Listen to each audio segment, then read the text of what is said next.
Salut à toi, explorateur du numérique, bienvenue sur Metapixel, la chaîne où l'on parle Linux, open source, jeux vidéo, rétro gaming et tout ce qui fait vibrer le cœur d'un geek.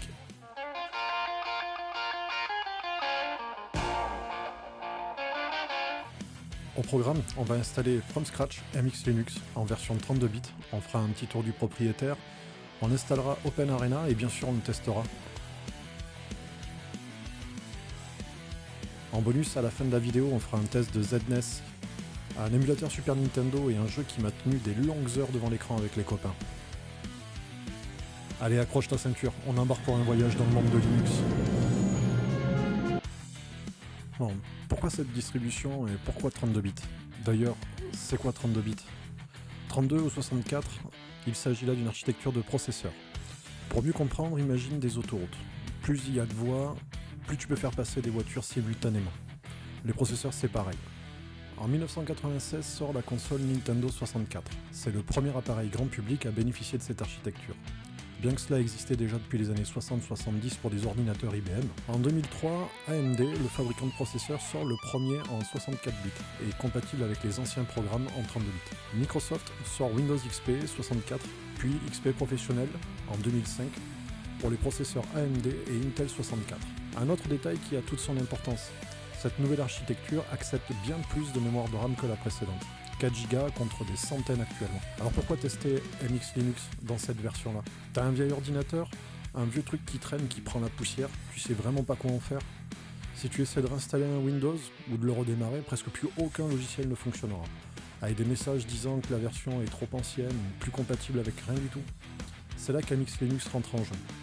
C'est un système d'exploitation open source et développé dans une optique d'être léger et compatible à la fois sur du matériel récent et ancien. Cette version 32 bits est maintenue par l'équipe qui s'efforce de distribuer un grand nombre de logiciels à jour et sécurisés, et cela même si l'ordinateur a plus de 20 ans. Bien qu'il puisse être limité en performance, il est tout à fait possible de l'utiliser pour naviguer sur internet, regarder des vidéos en streaming, faire de la bureautique et trucs plus cool encore, le reconvertir en console de jeu rétro de salon. Nom de Zeus. Allez, feu, on démarre. On ouvre VirtualBox et comme dans la vidéo précédente, on va créer une machine. On sélectionne l'ISO.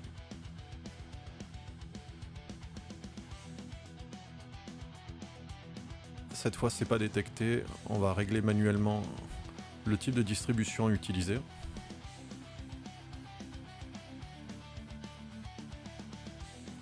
Alors, on sélectionne bien 32 bits. On va y aller mollo sur la mémoire de RAM, 2 Go c'est largement suffisant, 2 CPU.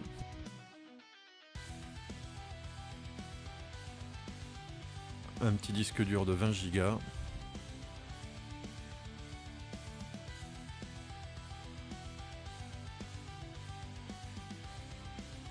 Alors on retourne à nouveau dans les configs. On va ajouter de la VRAM. Voilà, toujours un accès par pont pour la connexion à internet. Et on est prêt à démarrer la machine. Une fois la machine démarrée, on sélectionne le premier élément du menu.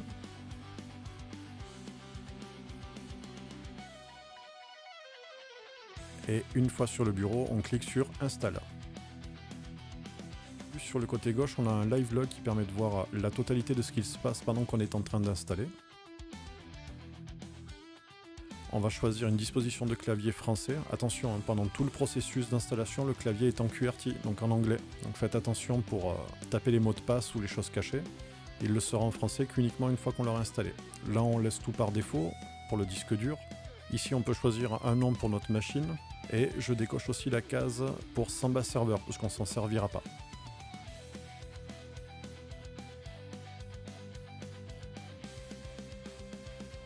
Ici, on règle tout ce qui concerne l'heure. Donc, en gros, on va mettre Europe, France, Paris pour le fuseau horaire.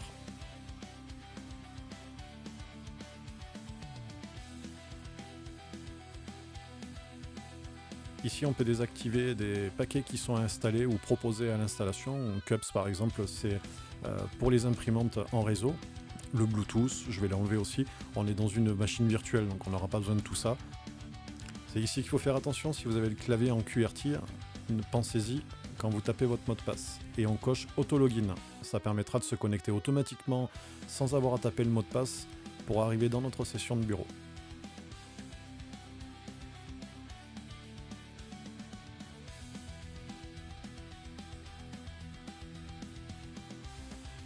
Voilà, c'est installé, la machine redémarre. Cette fois-ci, on est véritablement sur notre système.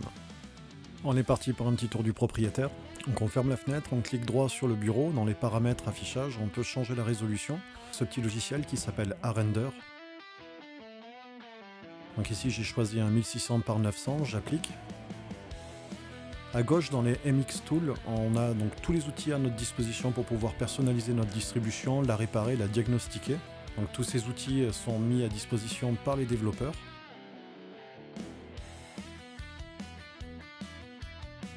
Et là, on va s'intéresser au fond d'écran, on va personnaliser un peu notre distri. Là.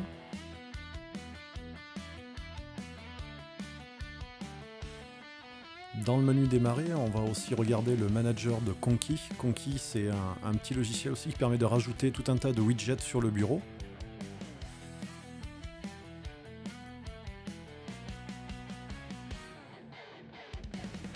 Alors ici on va faire simple, on va garder celui qui est déjà installé d'origine, on va juste le mettre en bas à droite de l'écran.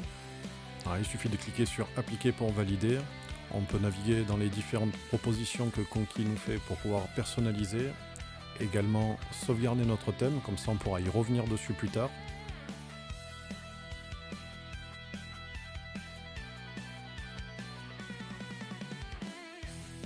On peut également paramétrer le comportement de Conky au démarrage pour qu'il démarre automatiquement avec le système.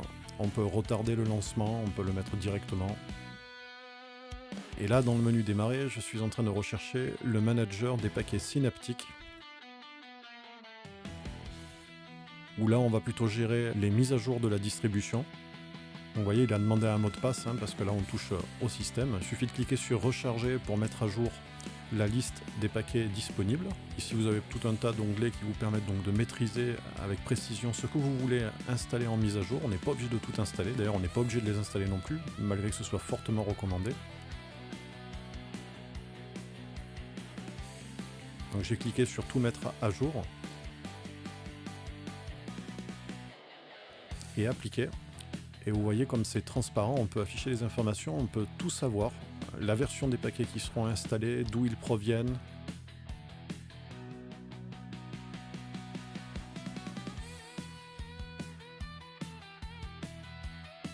Qu'est-ce que cela aura comme impact sur votre système, et notamment en espace disque. Et c'est parti pour l'installation.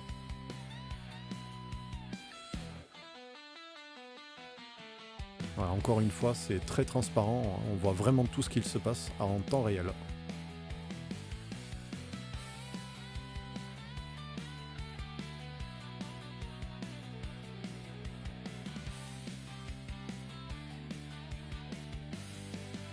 On a même la possibilité d'afficher des informations détaillées.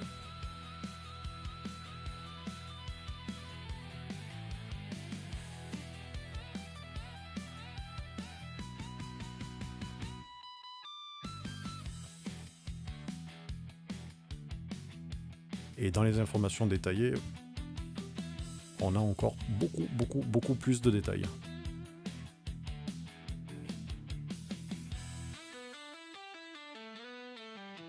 Donc on attend jusqu'à la fin. De manière générale, sur Linux, il n'est pas nécessaire de redémarrer l'ordinateur après une mise à jour. Mais dans ce cas précis, il y a vraiment un paquet qui est installé. Il s'agit du noyau, et comme le noyau est chargé au démarrage, si on veut bénéficier de la mise à jour, on est obligé de redémarrer. On continue un peu le tour du propriétaire, on a un analyseur de disques qui est assez pratique, par exemple dans le cas où vous avez très peu d'espace disque disponible et vous voulez un peu analyser dans quel dossier se situent la plupart de vos fichiers, éventuellement pouvoir faire un nettoyage. Voilà, c'est assez visuel, on peut même naviguer à l'intérieur.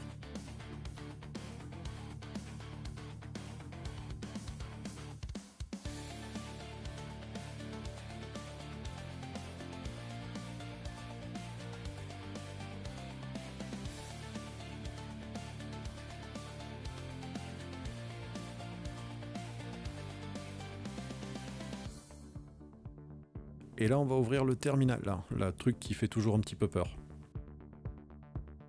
Le terminal, c'est vraiment utile dans Linux. Ça vaut vraiment le coup de s'y pencher un petit peu pour apprendre à s'en servir. Donc ici, on peut s'apercevoir qu'une fois les mises à jour faites, on n'a que 279 mégaoctets de RAM utilisés sur les 2 Go, ce qui est vraiment très peu pour un système entièrement déployé et fonctionnel.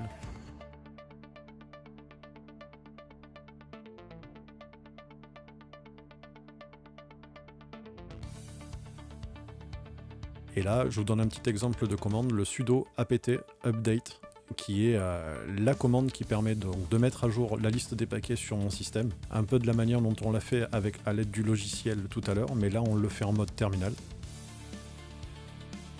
Et on va aller se faire un petit jeu. On va aller sur internet. Alors, on a Firefox installé d'origine, ce qui est bien, hein, c'est un navigateur internet open source. On nous donne déjà quelques petits favoris, notamment sur le blog de MX Linux, que je vous invite à aller voir si jamais vous voulez installer la distribution. Et on va s'installer un petit OpenArena. Alors OpenArena, c'est un jeu à la Quake. Quand le moteur graphique est devenu open source, la communauté s'en est un petit peu saisie et a créé son propre jeu gratuitement, OpenArena. Et au fur et à mesure que le temps a passé, les gens ont rajouté des choses, l'ont amélioré et aujourd'hui il est vraiment fun. Donc c'est un FPS auquel on peut jouer en réseau à plusieurs. Donc là on est dans la section download, on voit les différentes versions et on voit bien qu'il y a aussi un patch à télécharger. Ici on télécharge juste le jeu de base. Cette archive contient donc toutes les versions d'OpenArena, alors pas les versions jeu en lui-même mais les versions plutôt pour les systèmes. Il y a pour Mac, pour Windows et pour Linux. Voilà, notre jeu est fini de télécharger. Donc on va ouvrir notre explorateur de fichiers. Dans le dossier téléchargement, on va dézipper notre archive.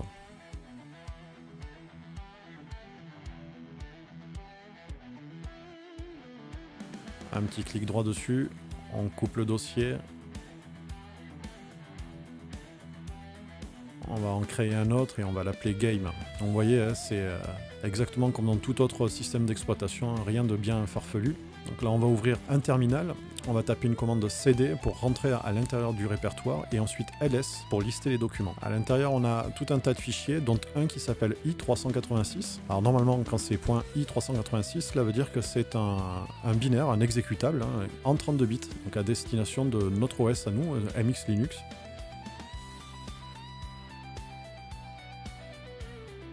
Ici on voit que avec le "-x" il est exécutable.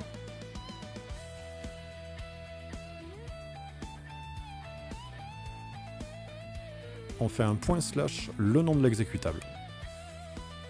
Alors la petite première erreur, on a la lib sdl-1.2 qui n'est pas installée.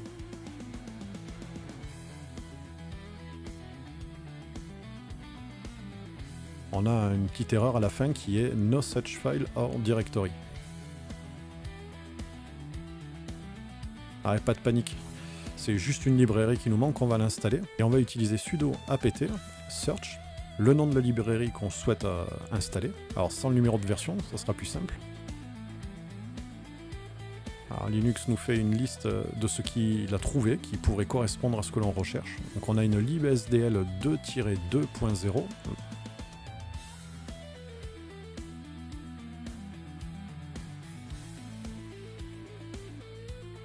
Et au-dessus, on a une 1.2, c'est exactement ce qu'on recherche.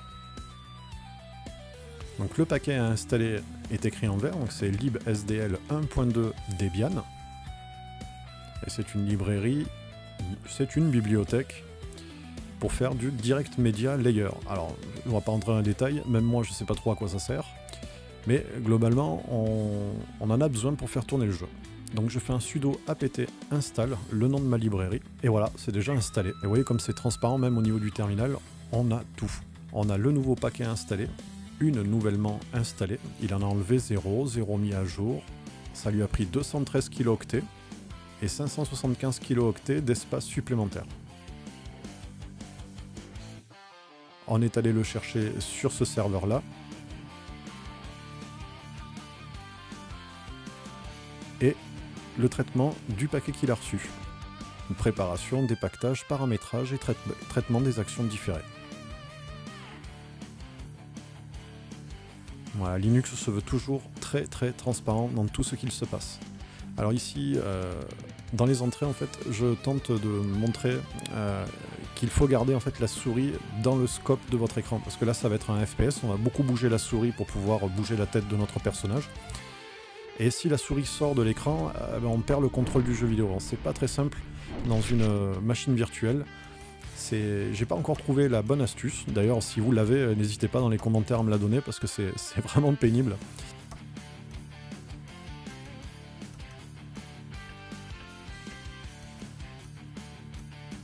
Voilà, je paramètre mon jeu, je vais essayer de le mettre en 1600 par 900. Et là, ça a planté. Pourquoi? Ah oui, j'avais pas réglé ma résolution d'écran. Donc on est out of range. On est en dehors de ce que l'écran est capable d'apporter. Encore une fois, on est vraiment transparent. On a même une erreur qui est assez précise. Encore faut-il un peu lire ce qu'il y a à l'écran. C'est pas toujours évident.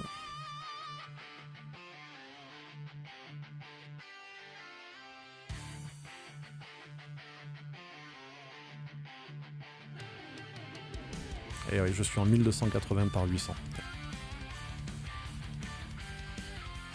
Donc je repasse en 1600 par 900.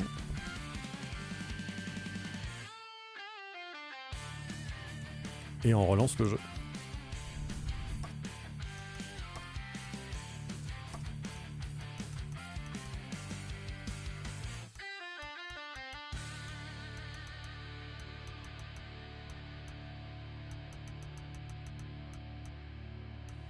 Et ce coup-ci ça marche, pas de bug.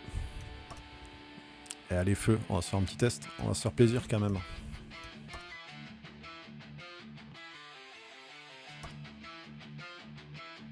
Allez, vous voyez, là, la souris est sortie de l'écran. Là, ce coup-ci, c'est capturé. Et je peux jouer avec ma souris, mon clavier. Et bien sûr, le clavier, il est pas setup. Il est en QWERTY.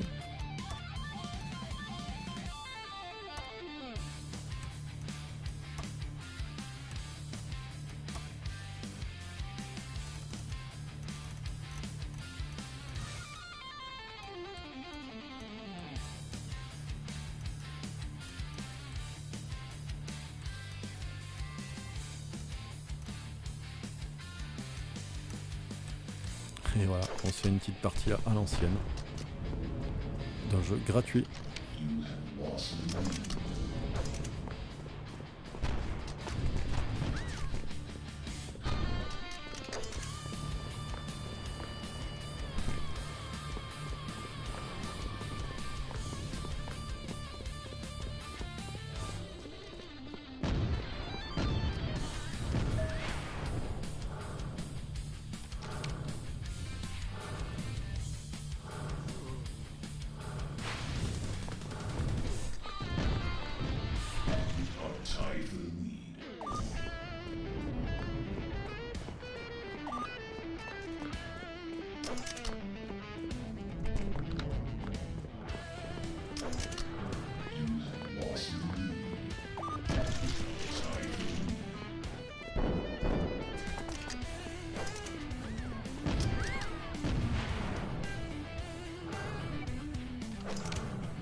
Ok, si on récapitule, on a installé un système d'exploitation à jour, gratuitement.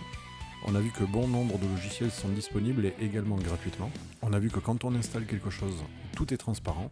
Bien sûr, c'est pas forcément évident si on ne connaît pas l'univers Linux, mais pour les plus curieux d'entre vous, je vous encourage à regarder ces lignes d'informations qui vous sont données. N'hésitez pas à consulter les forums, faire des recherches sur internet avec le nom d'une librairie, un logiciel ou encore les erreurs que vous pourrez être amené à rencontrer. Il y a une tonne de personnes qui partagent leur expérience.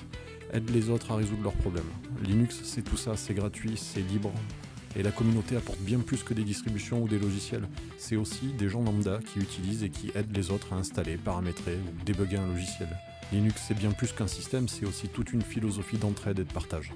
Partie bonus, on va installer un émulateur de Super Nintendo.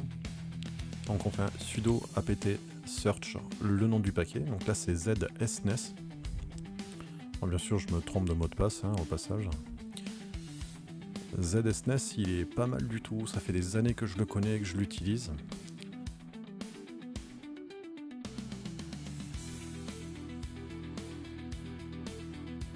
Voilà, donc sudo apt installe le nom du paquet, ZSNES.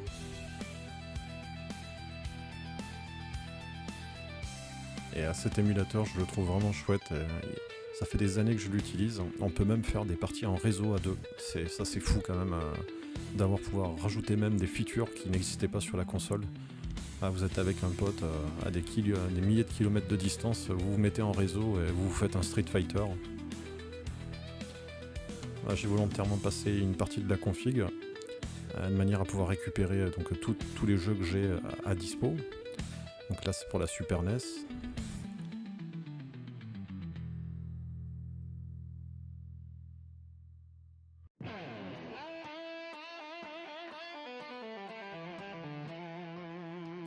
Et là j'aimerais vous montrer UN Squadron.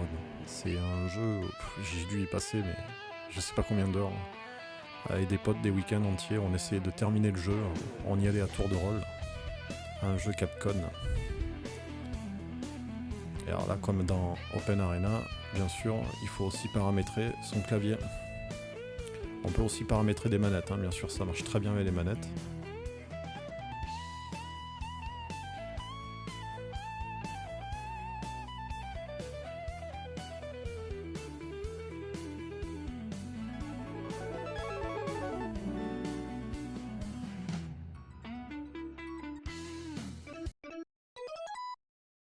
Voilà, ce qui était vraiment magnifique donc sur ce jeu-là, c'était les musiques. Vraiment, elles étaient à part. Alors, on pouvait acheter nos avions. À mesure que vous avancez dans le jeu, vous gagnez de l'argent. Vous pouvez acheter des armes.